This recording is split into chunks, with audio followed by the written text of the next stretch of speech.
இறைவனை நினைப்பதே உண்மையான செல்வம். வாழ்க்கை நிலையற்றது. உடல் அழியக்கூடியது.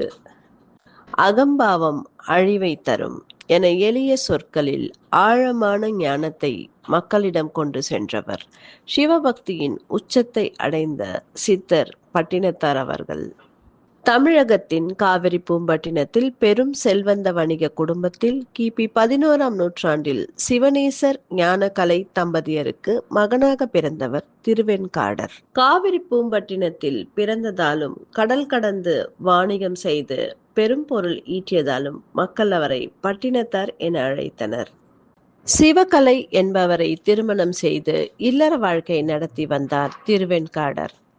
திருவிடைமருதூரில் வறுமையில் இருந்த சிவபக்தரான சிவசருமர் ஈசன் அருளால் கிடைத்த ஒரு ஆண் குழந்தையை பட்டினத்தார் சிவகலை தம்பதியினரிடம் ஒப்படைக்க மருதவாணன் என்ற திருநாமத்துடன் எம்பெருமானாரே இவர்களுக்கு மகனாக வளர்ந்து வந்தார். வாணிகத்தை கற்றுக்கொள்ள மருதவாணனை வெளிநாட்டு பயணத்திற்கு அனுப்புகிறார் பட்டினத்தார். பல மாதங்களுக்கு பிறகு திரும்பி வந்த மருதவாணன் தங்கமோ வைரமோ கொண்டு வராமல் வெறும் தவிடு மற்றும் வரட்டியை கொண்டு வருகிறார். மருதவாணனின் செயலுக்காக பட்டினத்தார் கோபமடைய மருதவாணன் தனது தாயிடம் கையடக்க பெட்டியை கொடுத்துவிட்டு வீட்டை விட்டு வெளியேறுகிறார். அந்த பெட்டிக்குள் காது இல்லாத ஒரு ஊசியும் ஒற்றை ஓலைச்சுவடியும் இருந்தது. பட்டினத்தாரின் வாழ்க்கையை மாற்றிய வைர வரிகள் அந்த சுவடியில் எழுதப்பட்டிருந்தது. காதற்ற ஊசியும் வாராது கான் கடைவழிக்கே என்ற வரிகள்தான் அவை. நாம் இந்த உலகை விட்டு செல்லும் போது காது இல்லாத ஒரு ஊசியை கூட எடுத்து செல்ல முடியாது என்ற வரிகள் பட்டினத்தாரின் உள்ளத்தை உலுக்கியது. இவ்வளவு செல்வத்தை சேர்த்து என்ன பயன்? இறுதியில் எதுவுமே நம்மோடு வரப்போவதில்லை என்ற ஞானம் அவருக்குள் உதித்தது. தனது அனைத்து சொத்துக்களையும் கணக்கு பிள்ளை சேந்தனிடம் ஒப்படைத்து அவற்றை ஏழை எளிய மக்களுக்கு பகிர்ந்தளிக்க கட்டளையிட்டார். துறவியாக ஊர் ஊராக சுற்றிய பட்டினத்தாரை ஆரம்பத்தில் அவரது குடும்பத்தினர் ஏற்றுக்கொள்ளவில்லை.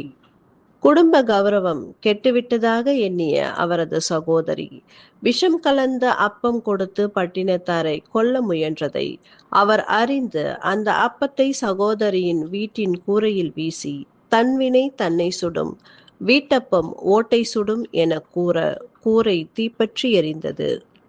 இந்த நிகழ்வுக்கு பிறகு அவரது குடும்பத்தினரும் ஊராரும் அவர் இறையருள் பெற்ற ஞானி என்பதனை உணர்ந்து பட்டினத்தடிகள் என்று போற்றினர்.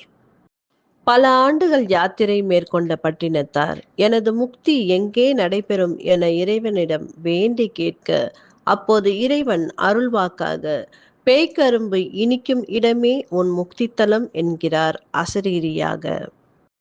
பேய்கரும்பு எனும் காட்டுக்கரும்பு எல்லா இடங்களிலும் சுவையற்று இருக்க இறுதியில் சென்னை திருவொற்றியூரில் கடற்கரையில் வளர்ந்திருந்த பேய்கரும்பை சுவைத்த பட்டினத்தார் பெருமகிழ்ச்சி அடைந்தார். பேய்கரும்பு இனித்த திருவொற்றியூர் கடற்கரை பகுதிதான் தனக்கான முக்தித்தலம் என பேரானந்தப்பட்டு அருகில் விளையாடி கொண்டிருந்த சிறுவர்களிடம் ஒரு பெரிய மண்பானையை தன் மீது கவிழ்த்து வைத்து சிறிது நேரம் கழித்து திறந்து பார்க்க சொன்னார்.